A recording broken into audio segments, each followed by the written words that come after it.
Jamhuri ya Muungano wa Tanzania Mheshimiwa Daktari Samia Suluhu Hassan amemteua aliyekuwa mkurugenzi wa Africa Media Group Shaban Kisu kuwa naibu mkurugenzi wa mawasiliano ya Rais Ikulu.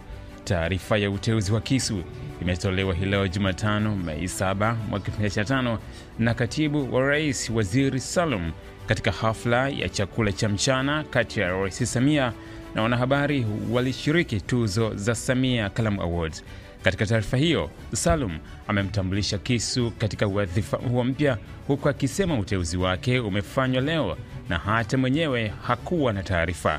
Kisu amepokea taarifa hiyo akiwa mshereheshaji katika hafla hiyo. Hii taarifa nafikiri ni surprise hata kwa Kisu mwenyewe kwa sababu hakuwa na taarifa. Hata mmeona nimechelewa kufika hapa, tulikuwa tunashughulikia mambo haya, amesema Salum akimwakilisha Rais Samia. Dataflow inakuletea uhuru wa kukamilisha chochote na internet ya uhakika. Kuwa hewani muda wote, popote ulipo, utakuwa na internet ya uhakika. Ni salama na huunganisha kwa haraka. Ina nguvu hata sehemu zenye msongamano. Pata data mtelezo yenye kasi kwa gharama nafuu. Wasiliana nasi. Tembelea tovuti yetu www.dataflow.co.tz.